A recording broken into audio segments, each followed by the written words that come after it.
4363 Grace Road in Bonita. Gonna go ahead and start here at the solar.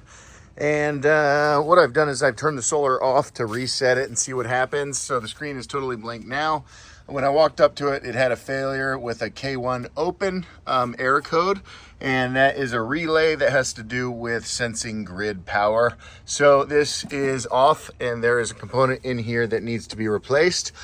This SunPower brand, I love that brand. That's the brand I represent, and they have what is widely considered the best warranty in the industry. And so I'm super bummed to hear what a horrible experience you have had with them. So yeah, that's a bummer, but I can jump on the phone with them and do the warranty work and get paid by SunPower and not have to charge you for that. So that's a good one.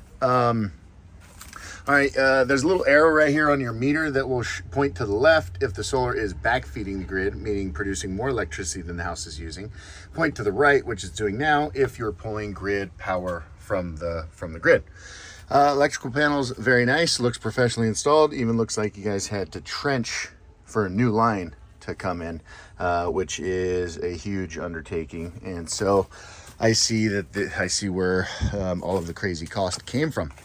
The house is excellent construction. I love these giant corbelled beam tails, and the ones I've inspected look to be in great shape. These get very expensive if we find a bunch of rotten ones, but miraculously somehow this roof is not leaking even with all the carnage up there. And so it would be wonderful if we don't have to replace any of those when the roof gets redone. If they were all rotten, well, then I propose just cutting them all off straight and shortening the overhang, because that is considerably cheaper and easier to do. All right, I'm rambling. Those holes right there tell us that there is a little insulated dead space between the finished ceiling and the roof deck, and those allow hot air and fresh air to travel in and out. I actually have not been all the way around the roof. When I come back inside, we'll go into the backyard. And we'll also check out the attic to see if there is plywood sheathing or if it is what we call skip sheathing. We already know the synthetic material is garbage, and there is about 1 million broken tile on here. I am surprised to see that they installed on this tile.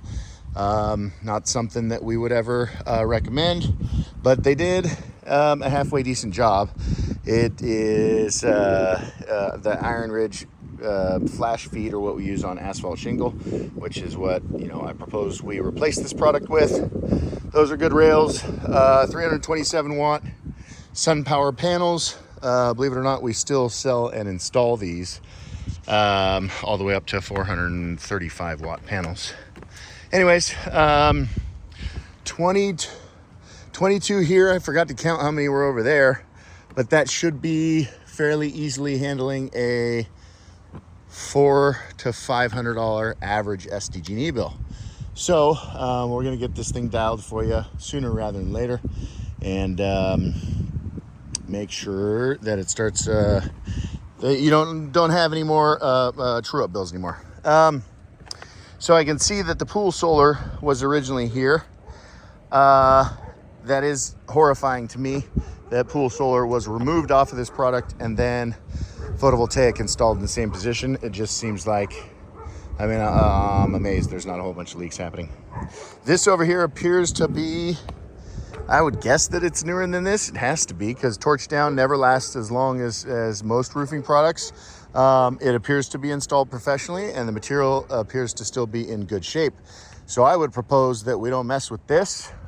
We just do the rest of the roof. And then what we're gonna do, I have found some failures along what we call this valley metal here, and naturally that's where the first failure happens on this style of product. And so what we'll do is, before the new roof goes over there, we'll weld on a big new strip to cover, to basically as a transition piece, so that if then in 10 or 15 years this has to be done, we don't have to mess with that, if that makes sense.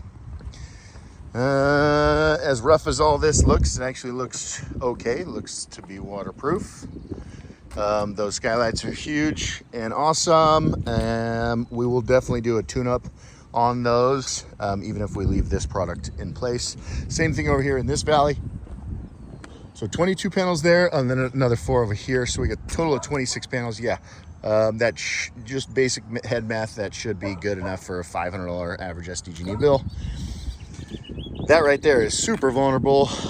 Takes an experienced roofer to make sure that that doesn't leak. You got a giant chimney without any crickets to divert water the way it's supposed to go, and a valley that's just dumping a whole bunch of water in there. So yeah, but holy cow, look at all those. I think there might be more broken pieces than full pieces. And 2 beautiful German Shorthair pointers and a red heeler. Oh my gosh. I got a German Shorthair pointer. It looks like a twin. This stuff is a little bit scary. It appears to have some age on it. Appears to already been moved once. And so I will refer out the removal and reinstall of this stuff, because this stuff likes to get crumbly after it's been sitting in the sun for 10 years. The components are really hard to find to replace. And so, you know, it looks like there's been leaks in the past. So anyways, I'll let somebody else touch this stuff. And chances are he's going to throw in some disclaimers about, hey, if it just crumbles as I take it off the roof, well, then maybe we can talk about a new pool solar thermal system. What else? Access is fine. The structure's excellent. Just got to take a look in the garage. All right, it's time for a roof. Solar definitely needs to come off and go back on in the same place after the asphalt shingle is down. And then we need to be aware of these palm trees as they grow throughout the years.